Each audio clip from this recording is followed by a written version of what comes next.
첫 번째 주인공은 갑작스런 어머니의 죽음으로 절망했다가 스스로 교회에 나가면서 하나님을 알게 되고 사업가의 길을 통해 하나님의 꿈을 꾸는 한아름 성도입니다. 저는 2010년도쯤에 교회를 처음 다니기 시작한 것 같아요. 제가 정확히 기억은 안 나는데 그때쯤 교회를 다니기 시작한 것 같고, 근데 저는 사실 그때까지만 해도 기독교에 대한 아주 안 좋은 부정적인 생각을 많이 가지고 있었어요. 막 지하철에 타면은 예수천당, 불신지옥 막 이런 거 외치는 사람들 보면서 아, 저런 정신 나간 사람들, 교회 다니는 사람들은 다 저런 사람들인 것 같고 늘 그런 부정적인 생각을 가지고 있다가 제 주변에 있는 사람들을 이렇게 보니까 교회 다니는 사람들이 너무 다 착한 거예요. 너무 착하고 늘 겸손하고 남을 자꾸 도와주려고 하고, 그런 모습들을 보면서 문득 궁금해지더라고요. 내가 기독교에 대한 선입견을 갖고 있는 건 아닐까? 기독교가 뭘까? 이런 궁금증이 생겨서 아무한테도 말하지 않고 교회를 제가 찾아갔어요. 나를 지켜봐 주시는 하나님이 계시다는 그 말 한마디가 너무 큰 위로가 돼서 그렇게 매주 교회를 가면서 2년 동안을 교회 등록도 하지 않은 채로 교회를 계속 다녔어요. 그러다가 이제 마음이 동해서 어느 날 교회를 등록을 하게 됐고요. 또 구역장님이 연락이 오더라고요. 그래서 구역장님의 권유로 성가대도 들어가고 청년부 활동도 하면서 그렇게 신앙생활을 이어갔습니다. 제가 하나님을 만나게 된 계기가 있었어요. 제가 이제 고등학교랑 대학교를 다 연극영화과를 전공을 했었거든요. 그래서 제가 이제 우연히 오디션을 봐서 영화에 출연을 하게 됐거든요. 개봉을 하던 날 보통 VIP 시사회라는 걸 하잖아요. 그 시사회 때 이제 저도 뭐 단역이었지만 어쨌든 출연자였기 때문에 저희 아버지도 초대를 하고 저희 친구들도 이렇게 초대를 했어요. 근데 그날 제작진이 예상치 못하게 너무 많은 취재진과 연예인들이 온 거예요. 그러다 보니까 저한테 티켓이 안 오는 거예요. 저는 이렇게 사람들을 초대해 놓고 티켓을 못 받고 발을 동동 구리고 있다가 그냥 집에 돌아왔어요. 저도 시사회를 보지 못했고 제 친구들과 가족들도 시사회를 보지 못했어요. 그 일이 있고 나서부터 제 일에 대한 어떤 회의감도 좀 들었던 것 같고요. 제 자신에 대해서도 다시 돌아본 것 같아요. 지금까지는 내가 하나의 꿈을 가지고 열심히 이렇게 왔지만 과연 정말 이게 나한테 내가 가치 있는 삶을 살 수 있는 길인가? 라는 생각이 들어서 그때부터 새벽 기도를 나가기 시작했습니다. 그때 기도 제목은 그냥 한 가지였어요. 하나님, 제가 가치 있는 삶을 살고 싶어요. 하나님께서 허락하신 삶이 언제까지일지는 모르겠지만 내가 살아가는 동안 뭔가 가치 있는 시간을 보낼 수 있게 해주세요 라는 기도 제목을 가지고 새벽 기도를 계속 나갔고요. 그러면서 그 이후로 한 1년 정도 지난 후에 저는 완전히 다른 일을 하고 있더라고요. 그때가 2013년도였거든요. 13년도에 마스크에 대한 얘기가 나왔어요. 그래서 왜 마스크는 예쁜 게 없지? 왜 명품 브랜드는 뭐 가방도 신발도 뭐 스카프도 다 만드는데 마스크는 없는 거예요. 그런 얘기를 하다가 그 지인분이 네가 한번 만들어봐라. 네가 예쁘게 만들어서 한번 인터넷에 팔아봐라. 그러면 좋은 투잡이 될 수도 있을지도 모른다. 그 얘기를 딱 듣고 나니까 솔깃은 했어요. 근데 자신이 없더라고요. 막상 뭔가 제가 사업을 시작해 보려고 하니까 전 경험도 없고요. 배운 것도 없고 주변에 뭐 저를 가이드해 줄 사람도 없는 거예요. 너무 겁이 나더라고요. 그래서 기도를 계속 했어요. 하나님, 제가 이 길이 맞는지 잘 모르겠어요. 근데 한번 해보고는 싶은데 저는 사업가를 꿈꿔본 적도 없고 리더를 꿈꿔본 적이 없어요. 근데 하나님께서 그러시더라고요. 제가 근데 왜 하필 사업이에요? 저는 아무 경험도 없고 지금 가진 것도 아무것도 없는데 왜 하필 사업이죠? 그랬더니 네가 어떤 일이든 가치 있는 삶을 살게 해달라고 기도하지 않았냐 라는 마음을 딱 주시고 저는 확신을 가지고 새로운 일을 시작했습니다. 참 그 순간순간 하나님을 만난 순간들이 되게 많았거든요. 여러 가지 경험들을 했고 그 중에 한 가지 에피소드를 말씀드리면 제가 2015년도에 이제 마스크를 인터넷에서 뭐 패션 마스크, 뭐 기능성 패션 마스크 이런 거를 이제 판매를 시작하면서 사실 여름이 되면 딱 비수기예요. 지금 이제 더워지고 이러면 사람들이 마스크를 안 쓰거든요. 근데 여름을 앞두고 봄이 좀 끝나갈 즈음에 누가 중국에서 박람회를 하는데 한국 제품이 인기가 너무 좋아서 뭘 들고 가도 다 팔린다는 거예요. 그때 한참 중국이 뭐 공기가 안 좋을 때기도 했고, 그래서 저는 급하게 이제 막 준비를 했어요. 물건을 최대한 제가 가지고 있는 자금을 다 모아서 물건을 최대한 많이 만들었어요. 만들어가지고 중국 박람회에 참관을 했는데요. 정말 결과는 너무 처참했어요.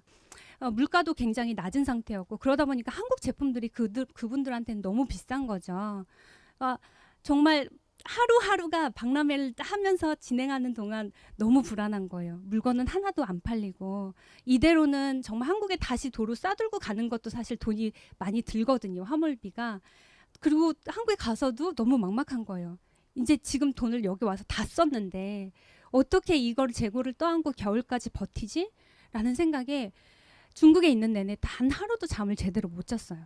그리고 결국은 10개도 채 팔지도 못하고요. 그대로 그냥 가져갔던 걸 다시 한국으로 들고 왔어요. 5월이 지났고요. 6월이 이제 시작됐는데 당연히 이제 매출은 빵이 됐죠. 그리고 중국 가면서 사실은 친구한테 돈도 좀 빌려서 더 욕심에 더 많이 만들었어요. 재고만 가지고 이거를 어떻게 해야 되나 그러면서 기도했어요.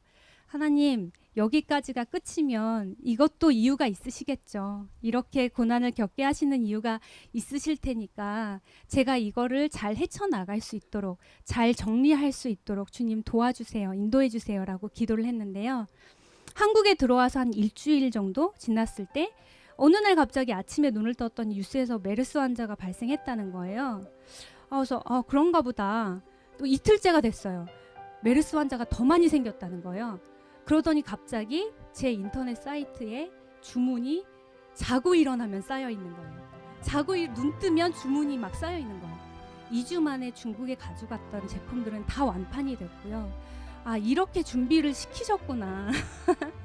그런 생각이 들면서 정말 이거는 나의 사업이 아니고 나의 욕심이 아니고 정말 하나님께서 주신 사명감으로 해야겠다라고 생각을 했습니다. 그리고 지금까지 힘들지만 부족하지만 정말 능력이 없지만 지금까지 해오고 있고요. 지금도 잘 모르겠어요. 제가 어떻게 다른 사람의 꿈을 도와야 할지도 잘 모르겠고요.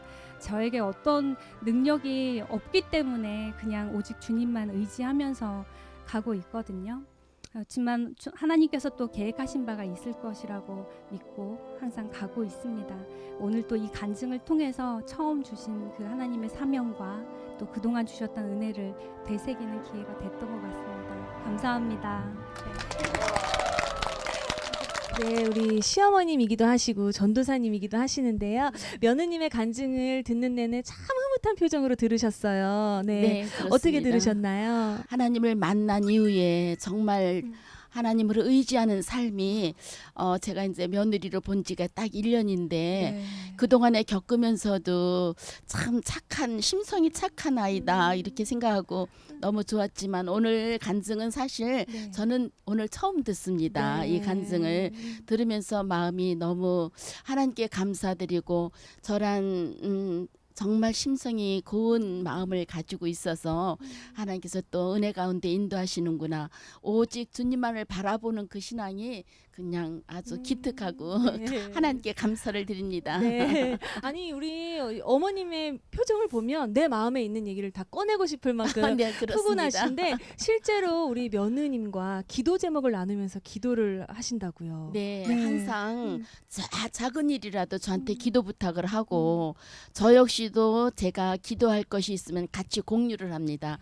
이러이러한 기도거리가 있으니까 기도를 해라. 그리고 저희들도 와서 어머니 이런 기도 문제가 있어요. 기도해 주세요 하면은 정말 그것을 놓고 기도하면 또 하나님께서 응답해 주시는 것을 네. 볼 때 감사하고 더 신이 나고 또 여러 가지로 작은 일까지 다 같이 공유하면서 네. 기도하고 있습니다.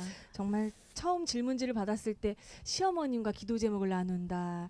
네, 세상적으로 참 마음이 어려웠었는데 예. 네, 어머님과 얘기를 나눠보니 참 나누면 나눌수록 내 마음이 평안해질 것 같은 마음이 드는데 우리 성도님은 어떠세요? 우리 어머님과 실제로 이야기를 나누면서 어머니 앞에 계시지만 얘기를 나눠주시죠. 저는 정말 기도의 힘을 믿거든요. 무엇보다도 정말 저를 위해서 이렇게 중보 기도를 해주시는 부모님이 계시다는 게 저는 너무 행복하고 너무 감사해요. 네. 아직까지 저희 이제 아버지는 계시지만 하나님을 만나지 못하셨고 저희 집안 자체가 다 무교 집안이거든요. 네. 교회 다닌 사람이 저밖에 없는 거예요. 네. 그래서 늘 항상 혼자 기도하고 혼자 이렇게 했었는데 정말 작은 거라도 그래서 어머님한테 더 이야기를 하게 되는 것 같아요. 그 기도의 힘을 빌어서 또 힘을 내고 그렇게 하고 싶어서 정말 너무너무 감사하고 네. 그래서 늘 정말 뒤에서 기도를 해주시는 부모님이 계시다는 게 네. 너무 큰 힘이 됩니다. 네. 정말 추석을 앞두고 많은 분들이 명절 증후군을 겪는다고 하잖아요. 두 분께는 그런 일이 없을 것 같아요. 네. 정말 우리 성도님의 기도 제목처럼 올 추석에는 성도님 친정도 온 가족이 예배드릴 수 있는 정말 복된 한가위가 될 거라고 믿고요. 함께 아멘. 기도하도록 하겠습니다. 귀한 간증 들려주신 성도님 또 앞으로도 다른 이의 꿈을 위한 징검다리가 될 수 있도록 응원의 마음을 담아서 큰 박수 부탁드립니다.